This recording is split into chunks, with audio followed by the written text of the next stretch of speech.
Hey guys, in this video we're going to be doing lesson 2.5, which is on real-world applications.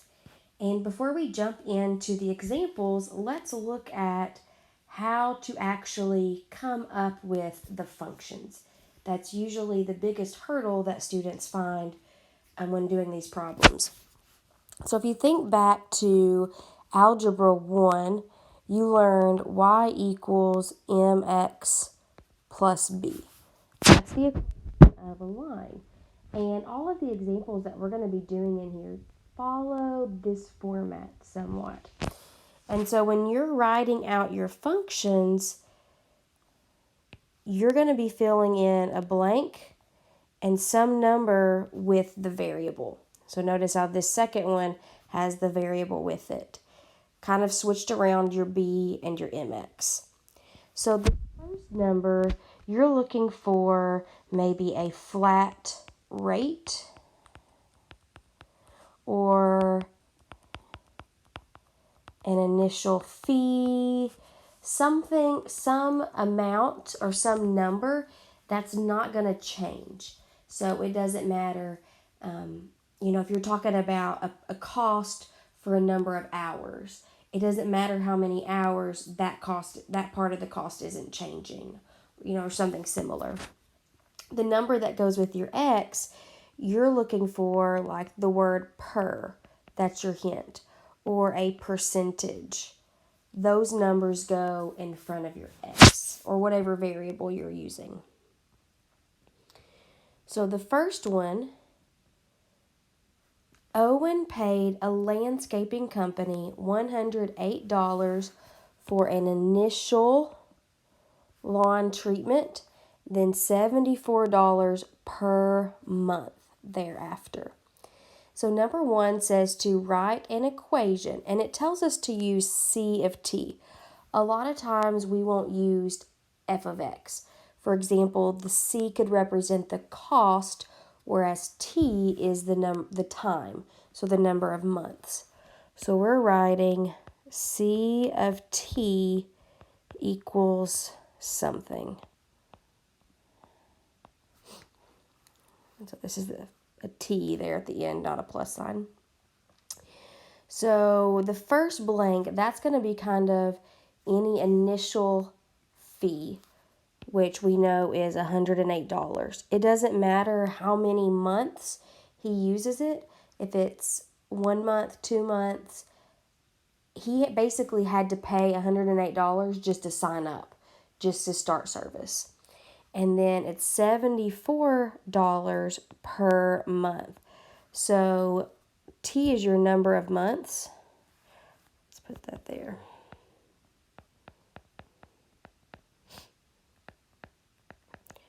So however many months it is, we're going to multiply that by 74. And then we still have to add $108 because he still paid that at the beginning. But he doesn't pay $108 every month. It was only at the beginning. Number 2 says to find C of 24. So here we have plugged in a 24 for T. So 108 plus 74 times 24. So you'll need to get your calculator and type that in. 108 plus 74 times 24. And that is 1,884. So what does that number even mean? Well, the number we plugged in for T, that's the number of months. And so at 24 months, 24 months, he paid $1,884. Okay. Number 3, how long has Owen been receiving service? So we're wanting to know the number of months. So we don't know T, but we know he's paid this cost. So instead of plugging in that 2,000 for t, because we're not paying for almost 3,000 months. That's the cost. So we're going to set 2,994 equal to our function.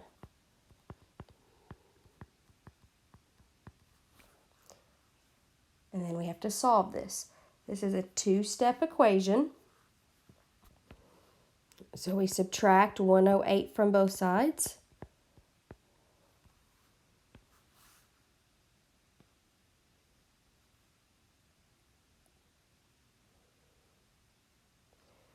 We get 2886 equals 74t. And then we divide by 74. So 2,886 divided by 74.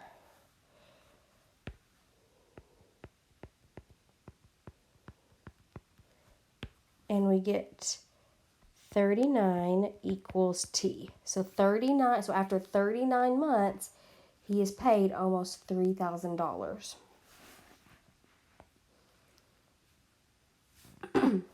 All right, next one. A car salesman's commission is $250 plus 2% of the purchase price of the car. All right, so we're going to start with an equation. Now, anytime you see a percentage, you have to convert that to a decimal. So take your percentage number and divide that by 100. So 2 divided by 100 is 0.02. So we're not going to put 2% in to our function. We're going to put 0.02 in. All right. So we're doing C of P. So we're finding the commission based on the purchase price. Okay. So that's where those letters come from. So for every car, he earns $250 no matter what. So that's our initial fee. You won't always see the word flat rate or initial fee. You have to kind of be able to tell that from reading the scenario. Plus, now I did say anytime you see a percentage, that's what goes with your variable. So we're going to put 0.02 P, because the variable we're using is P for the purchase price.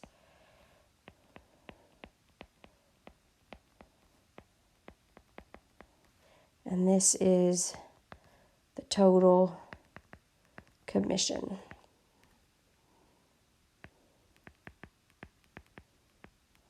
Okay. Number 5 says Jack sold 2 cars last weekend, one for $15,075 and the other for $21,640, and we want to find his total commission. Now here's the thing. You cannot add those 2 car prices together and use that in the function one time. Doing so would cheat him out of $250. We have to find them separately. So we're going to find the commission, and we know the purchase price. So that's our P.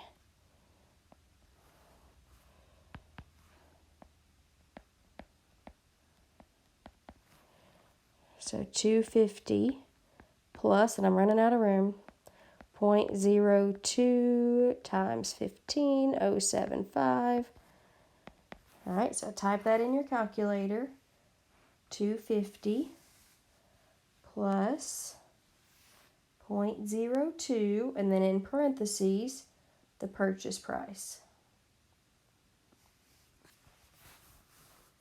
And we get $551.50. Whenever we're talking about money and there's decimals, make sure you have 2 decimal places. Not 1, not 3, 2. Right, and then the commission for the second car. So it's 250 plus 0.02 times that purchase price.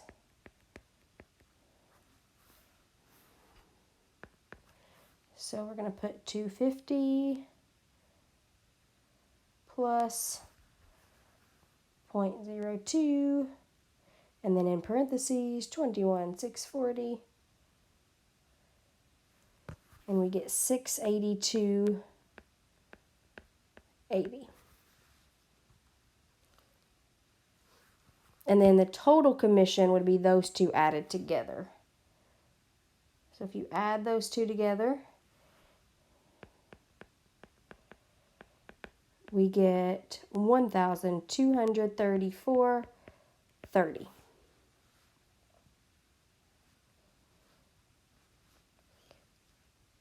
Number 6. If Jack earned $745.80 in commission, so that's this part over here. So that number that I'm circling right now, that's where we're going to put the 745. Find the purchase price. So we're finding P. So 745.80 equals 250 plus 0.02 P.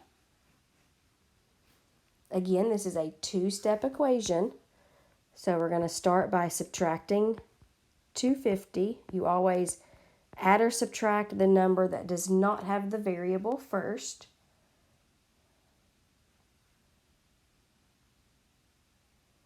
And we get 495.80 equals 0.02 P. And then we're going to divide both sides by 0.02.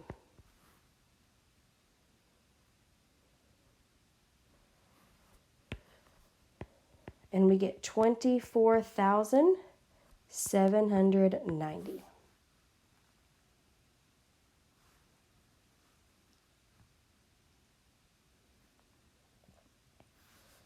All right, the last one.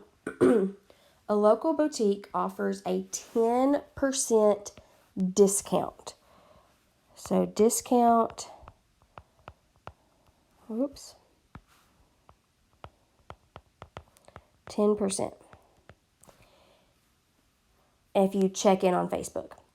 You also have a coupon. I cannot spell today. That is $16 off. So we have two different things going on, two different concepts, and we're not going to make a function of them all together. We could, but when we get to the questions, it's not asking for that. So the number 7 says write a function, f of x, to represent the price after only the percentage discount. So let's think about what a percentage discount means. If something is 10% off, what percentage are you actually paying? Because all of these, we're finding the final cost. We're not finding how much we're saving. We're finding the final cost. So 10% off means you're paying 90%. And if we convert that to a decimal, that's 0.9. So my function, f of x, whenever we have a percentage, that always gets multiplied by our variable. So we have 0.9x. That's all. We're not adding or subtracting. That $16 is not, we're not using that right now. We're only using the percentage discount. Number 8 says write a function g of x to represent the price after just the coupon.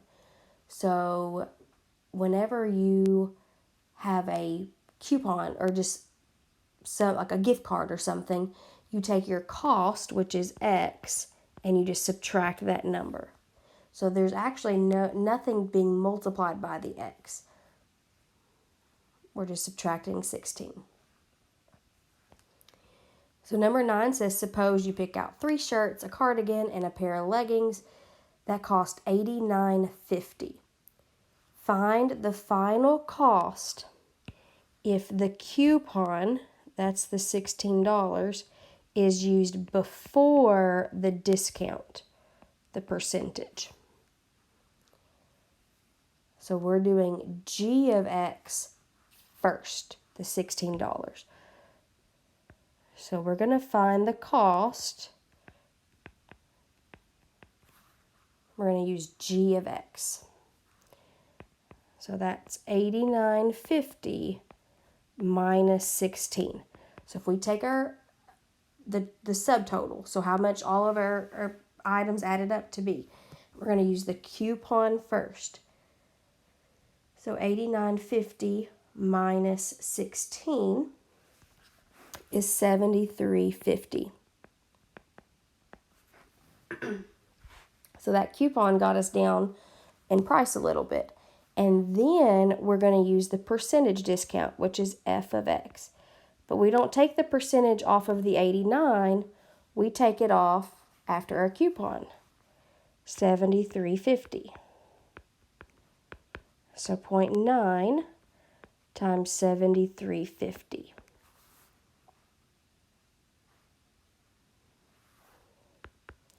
is $66.15.